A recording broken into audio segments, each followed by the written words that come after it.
സ്നേഹമുള്ളവരെ, പ്രീസ്റ്റ് ഹോമിൽ വിശ്രമത്തിലായിരിക്കുന്ന സക്രിയാസത്തിനോട് ചോദിക്കാനാഞ്ഞത് മനസ്സിലിട്ട് പെരുക്കി തങ്കച്ചൻ. എന്തുകൊണ്ടാണ് ജീവിതം ചിലർക്കൊക്കെ നിത്യനരകമായിരിക്കുന്നത്? എന്തുകൊണ്ടാണ് എൻ്റെ ദാരിദ്ര്യം മായാതിരിക്കുന്നത്? പ്രീസ്റ്റ് ഹോമിൽ കുരുത്തോലയുടെ താരതമ്യമുള്ള ഓശാന തിരുനാളിൽ വിശുദ്ധ കുർബാനയ്ക്ക് പോയതാണ് തങ്കച്ചൻ. 30ഓളം വൃദ്ധരും രോഗികളും റിട്ടയർ ചെയ്തവരുമായിട്ടുള്ള വൈദികരാണ് അവിടെയുള്ളത്. ചിലർക്കൊന്നും നടക്കാൻ സാധിക്കുന്നില്ല. ചിലരൊക്കെ മുട്ടുമറ്റി വെച്ചതുകൊണ്ടും മറ്റും വീൽ ചെയറിലാണ്. അവരെ പരിചരിക്കുന്നതും വീൽ ചെയർ അങ്ങോട്ടും ഇങ്ങോട്ടും തള്ളിക്കൊണ്ട് നടക്കുന്നതും ബംഗാളികളായ പരിചാരകരാണ്. വർഗീസ് സംഘമാലയുടെ അടിവാരം എന്നുള്ള ചെറുകഥ തുടങ്ങുന്നത് ഈ വാക്കുകളിലാണ്. ദീർഘനേരം തങ്കച്ചൻ ഈ സക്രിയാസത്തിനോട് സംസാരിക്കുന്നുണ്ടെങ്കിലും ഒരിക്കലും അദ്ദേഹം താൻ ചോദിക്കാനാഞ്ഞ ചോദ്യങ്ങൾ ചോദിക്കുന്നില്ല.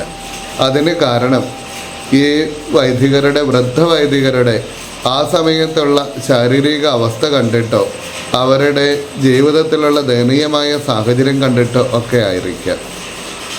ഇങ്ങനെയുള്ള ഒരു സാഹചര്യം മുതലെടുക്കുന്നതിന് വേണ്ടി മറ്റൊരു തരത്തിലുള്ള സുവിശേഷ ആശയവുമായി ഇന്ന് പല ആളുകളും പ്രസംഗം നടത്തുന്നുണ്ട്. ഇത് സമ്പത്തിൻ്റെ സുവിശേഷം അല്ലെങ്കിൽ സമൃദ്ധിയുടെ സുവിശേഷം എന്നറിയപ്പെടുന്നതാണ്. എന്താണത്? നല്ല വിശ്വാസമുണ്ടായിരിക്കുക, പള്ളിയിൽ ദശാംശം കൊടുക്കുക, എപ്പോഴും ദൈവത്തോട് ചേർന്നിരിക്കുക. നിനക്കൊരിക്കലും സാമ്പത്തിക പ്രതിസന്ധികളുണ്ടാകില്ല. നിൻ്റെ സ്വപ്നങ്ങളെല്ലാം ഫലമണിയും.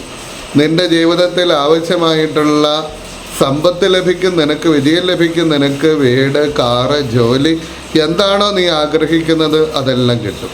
അതായത് ദൈവാനുഗ്രഹത്തിൻ്റെ പ്രത്യക്ഷ അടയാളങ്ങളാണ് ജീവിതത്തിൽ കിട്ടുന്ന വിജയങ്ങളും ജീവിതത്തിലെ നന്മകളും സാമ്പത്തികമായിട്ടുള്ള അഭിവൃദ്ധിയും. ഇതില്ലാതെ പോകുന്നത് എപ്പോഴാണ്? വിശ്വാസം കുറയുമ്പോഴും, ദൈവത്തിന് കൊടുക്കേണ്ടത് കൊടുക്കാതിരിക്കുമ്പോഴും, ദശാംശം കൊടുക്കാതിരിക്കുമ്പോഴും. ഈ സുവിശേഷത്തിൽ എല്ലാവരും തന്നെ വീണു പോകുന്നുണ്ട്. വലിയ ആകർഷണീയമായിട്ടുള്ള ആശയമാണത്. കാരണം എല്ലാവർക്കും വേണം ജോലി, എല്ലാവർക്കും വേണം സമ്പത്ത്, എല്ലാവർക്കും വേണം വിജയം, എല്ലാവർക്കും വേണം നല്ല ബന്ധങ്ങൾ. പക്ഷേ യേശു പ്രസംഗിച്ചത് ഈ സുവിശേഷമായിരുന്നുവോ എന്നുള്ളതാണ് ചോദ്യം. ഇന്നത്തെ സുവിശേഷത്തിൽ ഇതിനെ സംബന്ധിച്ചുള്ള ഒരു വ്യക്തത നമുക്ക് കിട്ടുന്നുണ്ട്. യേശു പ്രസംഗിച്ചത് വെട്ടിയൊരുക്കലിൻ്റെ സുവിശേഷമാണ്. വെട്ടിയൊരുക്കലിൻ്റെ സുവിശേഷം സമ്പത്തിൻ്റെ സുവിശേഷമല്ല. വെട്ടിയൊരുക്കുന്നത് എന്തിനു വേണ്ടിയിട്ടാണ് എന്ന് ഈശോ പറയുന്നുണ്ട്. കൃഷിക്കാരായ നമ്മെ സംബന്ധിച്ചിടത്തോളം കൃഷി വെട്ടിയൊരുക്കുന്നത് അത്ര പുതിയ കാര്യമൊന്നുമല്ല. നമ്മൾ പലപ്പോഴും കണ്ടിട്ടുണ്ട് കൂടുതൽ കായ്ക്കുന്നതിനായി കൊക്കോ വെട്ടിയൊരുക്കുന്നത്. അങ്ങനെ തളിർത്ത് വരുന്ന എല്ലാ കാര്യങ്ങളും വെട്ടിയൊരുക്കിയാണ് നമ്മൾ ഫലം ചൂടിക്കുന്നത്.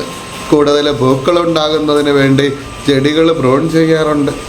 ഇനി തമിഴ്നാട്ടിലേക്ക് ഇറങ്ങിയാൽ അവിടെ മുന്തിരി വെട്ടി നിർത്തിയിരിക്കുന്നത് കാണാം. നല്ല ഫലങ്ങളുള്ള, നല്ലതുപോലെ കായ്ക്കുന്ന മുന്തിരി ചില സമയങ്ങളിൽ ചെല്ലുമ്പോൾ അതിൻ്റെ എല്ലാ ചാക്കുകളും വെട്ടിക്കളഞ്ഞിരിക്കുന്നത് കാണാം. എന്തിനു വേണ്ടിയിട്ട്? കൂടുതൽ ഫലമുണ്ടാകുന്നതിന് വേണ്ടിയിട്ട്. അതായത് സഹനത്തിലൂടെ കടന്നു പോകണം അത്രേ. എന്നാൽ യേശു പ്രസംഗിച്ചത് സമ്പത്തിൻ്റെ സുവിശേഷം എന്നതുപോലെ തന്നെ സഹനത്തിൻ്റെ സുവിശേഷവുമല്ല.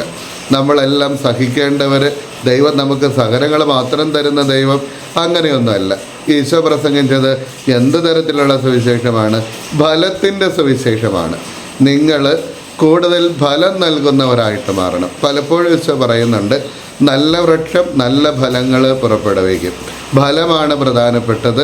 അതല്ലായത് സഹനങ്ങളുമല്ല, സമ്പത്തുമല്ല പ്രധാനപ്പെട്ടത്. ബന്ധങ്ങളുടെ സുവിശേഷം. ബന്ധപ്പെട്ട് നിൽക്കുക, യേശുവുമായി ബന്ധപ്പെട്ട് നിൽക്കുക. അവിടെ ഇന്നത്തെ സുവിശേഷ ഭാഗത്തിൽ 8 പ്രാവശ്യമെങ്കിലും പറയുന്നുണ്ട്, നിങ്ങൾ എന്നോട് ചേർന്ന് നിൽക്കണം, ഞാനുമായി ബന്ധപ്പെട്ട് നിൽക്കണം. അവിടെ 2 തരത്തിലുള്ള ശാഖകളെ പറ്റി പറയുന്നു. ഒന്നാമത്തെ ശാഖയെന്ന് പറയുന്നത് ബന്ധം നഷ്ടപ്പെട്ടു പോയ ശാഖയാണ്. ആ ശാഖയ്ക്ക് പച്ചപ്പുണ്ടാകില്ല. ഇത് ഉണങ്ങി നിൽക്കുന്ന ശാഖ. ഈ ശാഖ എന്താ ചെയ്യുക? ഇതിനെ വെട്ടി മാറ്റുകയാണ് ചെയ്യുന്നത്. എന്നാൽ ചേർന്ന് നിൽക്കുന്ന ശാഖയോ ചേർന്ന് നിൽക്കുന്ന ശാഖയെ വെട്ടി ഒരുക്കുകയാണ് ചെയ്യുന്നത്. വെട്ടി മാറ്റപ്പെടുന്നതും വെട്ടി ഒരുക്കപ്പെടുന്നതും തമ്മിൽ ധാരാളം വ്യത്യാസങ്ങളുണ്ട്. വെട്ടി മാറ്റപ്പെടുന്നത് ഒരു വിധിയാണ്, എന്നാൽ വെട്ടി ഒരുക്കപ്പെടുന്നത് വിധിയല്ല, അത് സ്നേഹത്തിൻ്റെ പ്രതിഫലനമാണ്. കൂടുതൽ സ്നേഹിക്കുന്നതിന്, കൂടുതൽ ഫലം ഉണ്ടാകണമെന്ന് വിചാരിക്കുന്നതിന് കൂടുതൽ വെട്ടി ഒരുക്കിയെന്ന് വരും. പക്ഷേ വിധിയാണ് വെട്ടിക്കളയുക എന്നുള്ളത്. വെട്ടിക്കളയുന്നത് എന്തിനു വേണ്ടിയിട്ടാണ്? അത് തായ്ച്ചെടിക്ക് കൂടുതൽ ദോഷമുണ്ടാക്കാതിരിക്കാൻ വേണ്ടിയിട്ടാണ്. പലപ്പോഴും ഈശോ പറയുന്നുണ്ട്, അങ്ങനെയുള്ളവരെ, കൂടുതൽ ദോഷമുണ്ടാക്കുന്നവരെ സമൂഹത്തിൽ നിന്ന് മാറ്റി നിർത്തണമെന്ന്. അങ്ങനെയുള്ളവർ നിങ്ങൾക്കിനി വിജാതീയരെ പോലെ ആയിരിക്കട്ടെ എന്ന് പറയുന്നുണ്ട്. നമുക്കറിയാം, കയ്യോ കാലോ വെട്ടിക്കളയുന്നത് പോലെ ഈശോ പറയും, കൂടുതൽ ദോഷമുണ്ടാക്കുന്നതിനെ മാറ്റി നിർത്തുക, വെട്ടി നിർത്തുക, വെട്ടി മാറ്റപ്പെടുക, അല്ലെങ്കിൽ അകറ്റി നിർത്തുക എന്നൊക്കെ ഈശോ പറയുന്നുണ്ട്. തായ്ച്ചെടിക്ക്, സഭയ്ക്ക്, ക്രിസ്തുവിന് ദോഷമുണ്ടാക്കുന്ന തരത്തിൽ ഉള്ളതിനെ മാറ്റി നിർത്തണം അത്രേ. അതൊരു ശിക്ഷയാണ്.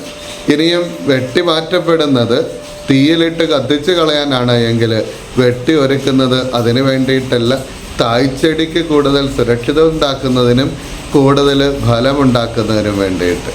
വെട്ടിക്കളയുന്നത് ഒരു നാശമാണ് എങ്കിൽ വെട്ടി ഒരുക്കുന്നത് പ്രതീക്ഷയാണ്, കൂടുതൽ ഉണ്ടാകുമെന്നുള്ള ഒരു പ്രതീക്ഷ. നമ്മൾ കടന്നു പോകുന്നത് പ്രിയമുള്ളവരെ ഒരു വെട്ടി ഒരുക്കൽ പ്രക്രിയയിലൂടെയാണ്. അങ്ങനെ ആയിരിക്കണം.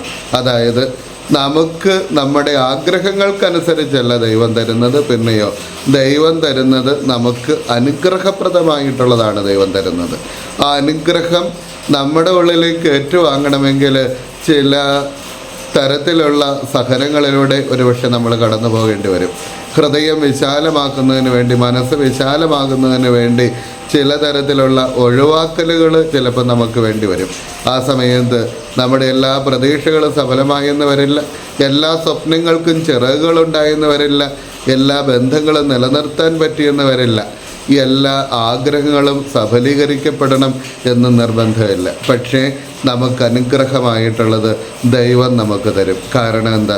പിതാവായിട്ടുള്ള ദൈവം നമ്മൾ ചോദിക്കുന്നതിനാ നൽകുന്നതിന്, അല്ലെങ്കിൽ നമ്മൾ കൊടുത്തതിന് പ്രതിഫലമായിട്ട് നമുക്ക് ഇങ്ങോട്ട് തരുന്നതിന് ഒരു കച്ചവടക്കാരനല്ല, ഒരു വ്യാപാരിയല്ല പിതാവായിട്ടുള്ള ദൈവം. പിന്നെയോ പിതാവായിട്ടുള്ള ദൈവം പിതാവാണ്, അപ്പനാണ്.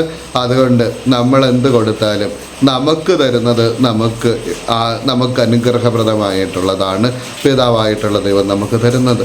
നമ്മളതിന് കൊടുക്കണമെന്ന് പോലും നിർബന്ധമൊന്നുമില്ല. ബന്ധം സൂക്ഷിക്കണം എന്നാണ് ഈശോ പറയുന്നത്. ബന്ധം സൂക്ഷിക്കുമ്പോൾ നമുക്ക് ദൈവത്തിൽ നിന്നുള്ള അനുഗ്രഹങ്ങൾ സ്വീകരിക്കത്തക്ക തരത്തിൽ നമ്മുടെ ആത്മാവും മനസ്സും ജീവിതവും തെളിയും എന്നുള്ളത് കൊണ്ട് ബന്ധം സൂക്ഷിക്കണം എന്ന് പറയുന്നത് അതുകൊണ്ടായിരിക്കണം പ്രിയമുള്ളവരെ. അതുകൊണ്ട് തന്നെ നമുക്ക് അനുഗ്രഹപ്രദമായിട്ടുള്ളതാണ് ദൈവം തരുന്നത് എന്നുള്ള ഒരു ചിന്തയിൽ ദൈവം എന്ത് തന്നാലും അത് സ്വീകരിക്കത്തക്ക തരത്തിൽ ഈശോയുമായിട്ടുള്ള ഒരു ബന്ധം സൂക്ഷിച്ചുകൊണ്ട് തായ്തടിയാകുന്ന ക്രിസ്തുവിനോടും സഭയോടും ചേർന്ന് നിന്ന് നമുക്ക് ഈ ജീവിതയാത്രയിലെ സഹനങ്ങളെ, സന്തോഷങ്ങളെ എല്ലാം ഏറ്റുവാങ്ങാം. നമുക്ക് മറക്കാതിരിക്കാം, ക്രിസ്തു പ്രസംഗിച്ചത് സമൃദ്ധിയുടെ സുവിശേഷമല്ല, സഹനത്തിൻ്റെ സുവിശേഷവുമല്ല, അത് ഫലത്തിൻ്റെ സുവിശേഷമാണ്, അത് ബന്ധങ്ങളുടെ സുവിശേഷമാണ്. ചേർന്ന് നിന്ന് ബന്ധത്തിലായിരുന്നു കൊണ്ട് ഫലം ചൂടുക എന്നുള്ളതാണ് നമുക്ക് ദൈവം ഏൽപ്പിച്ചിരിക്കുന്ന ഉത്തരവാദിത്വം. എല്ലാവർക്കും നന്മകൾ ആശംസിക്കുന്നു. ദൈവം അനുഗ്രഹിക്കട്ടെ.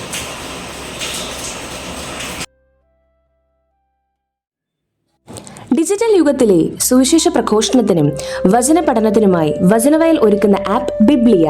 www.biblia.in എന്ന സൈറ്റിലും പ്ലേ സ്റ്റോറിലും ബിബ്ലിയ ആപ്പ് ലഭിക്കുന്നതാണ്.